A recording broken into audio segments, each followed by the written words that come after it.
नमस्कार। कभी सोचा है कि हम इंसानों की कहानी आखिर शुरू कहाँ से हुई? आज हम समय में बहुत बहुत पीछे जाने वाले हैं, उस जमाने में जब इंसान ने इस धरती पर अपने पहले कदम रखे थे। तो चलिए मेरे साथ पाषाण युग की इस रोमांचक यात्रा पर।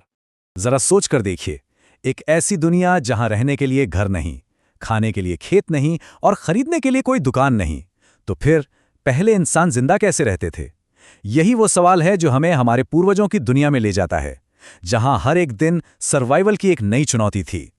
और हाँ, जब हम उस युग की बात करते हैं तो हम 100 या 1000 साल की बात नहीं कर रहे। हम बात कर रहे हैं लाखों साल की। ये मानव इतिहास का सबसे सबसे लंबा अध्याय है। तो इतने लंबे समय तक हमारे पूर्वजों की जिंदगी आखिर थी कैसी? अगर एक शब्द में कहूं तो वो थी एक सफर। उनकी जिंदगी कभी एक जगह रुकी ही नहीं, वो हमेशा चलती रहती थी। देखिए, वो हमारी तरह एक पक्के घर में नहीं रहते थे। वो थे घुमंतू, मतलब भोजन और पानी की तलाश में एक जगह से दूसरी जगह घूमते रहते थे। जानवरों के झुंड जहां जाते, वो उनके पीछे जाते। मौसम बदलता तो वो भी अपनी जगह बदल लेते। गुफाएं और बड़ी बड़ी चट्टानें ही उनका कुछ समय का ठिकाना हुआ करती थीं। लेकिन इस मुश्किल दुनिया में सिर्फ यहां से वहां घूमना काफी नहीं था, है ना? उन्हें खुद को बचाना भी था और शिकार भी करना था। और यहीं से शुरू होती है इंसान के सबसे पहले आविष्कार की कहानी। और ये आविष्कार था पत्थर के औजार। इसीलिए इतिहासकार इस लंबे समय को भोजन संग्रहण काल भी कहते हैं। इसका सीधा सा मतलब है कि वो हमारी तरह फसलें उगाते नहीं थे, बल्कि उन्हें जो कुछ भी मिलता था उसे इकट्ठा करते थे, जैसे कि जंगली फल, कंदमूल और हाँ, जानवरों का शिकार। प्रकृति उन्हें जो देती वही उनका भोजन था। तो सवाल ये है कि ये औजार बनते कैसे थे? तरीका सुनने में तो बहुत आसान लगता है, लेकिन था बड़ा असरदार। वो एक सही पत्थर ढूंढते और फिर उसे दूसरे पत्थर से चोट करके धीरे धीरे छील कर एक नुकीला किनारा बना लेते थे। सोचिए, ये मानवता की पहली टेक्नोलॉजी थी। ये मामूली से दिखने वाले पत्थर के औजार उनके लिए किसी खजाने से कम नहीं थे। नुकीले भाले से वो जानवरों का शिकार करते थे, पत्थर की कुल्हाड़ी से लकड़ी काटते थे और छोटे धारदार पत्थरों से जानवरों की खाल साफ करते थे, जिससे उन्हें ठंड से बचने के लिए कपड़े भी मिल जाते थे। पत्थर के औजारों ने जिंदगी तो बदल दी थी, लेकिन एक ऐसी खोज होने वाली थी जो सब कुछ हमेशा के लिए बदलने वाली थी। और ये खोज किसी पत्थर से नहीं, बल्कि एक नन्ही सी चिंगारी से जुड़ी थी।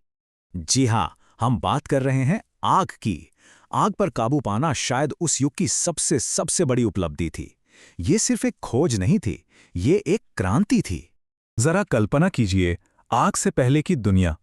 ठंडी अंधेरी रातें, कच्चा और सख्त मांस जिसे चबाना भी मुश्किल हो, और चारों तरफ जंगली जानवरों का खतरा। अब सोचिए, आग के बाद की दुनिया। गुफा में जलती आग से मिलती गर्माहट, रात के अंधेरे में रोशनी, पका हुआ और नरम भोजन, और सबसे बड़ी बात, आग का वो घेरा जो खतरनाक जानवरों को पास आने से रोकता था। आग मतलब सुरक्षा, आग मतलब आराम। अब जब जिंदगी थोड़ी आसान और ज्यादा सुरक्षित हो गई, तो इंसानों ने एक और बहुत जरूरी बात सीखी। वो ये कि अकेले रहने से कहीं बेहतर है साथ मिलकर रहना। और बस यहीं से समाज की पहली नींव रखी गई। हमारे ये पूर्वज अकेले नहीं घूमते थे, बल्कि 20-30 लोगों के छोटे छोटे ग्रुप्स में रहते थे और साथ सफर करते थे। इन ग्रुप्स का कोई राजा या रानी नहीं होता था, बल्कि जो सबसे अनुभवी और समझदार होते थे, सब उनकी सलाह मानते थे कि भाई शिकार कहाँ मिलेगा या कौन से फल खाने लायक हैं। साथ रहने के फायदे ही फायदे थे। वो सब मिलकर बड़े बड़े जानवरों का शिकार कर सकते थे, जो कोई अकेला इंसान सोच भी नहीं सकता। वो अपना खाना आपस में बांटते थे ताकि कोई भूखा ना सोए। और हाँ, झुंड में रहने से जंगली जानवरों का खतरा भी कम हो जाता था।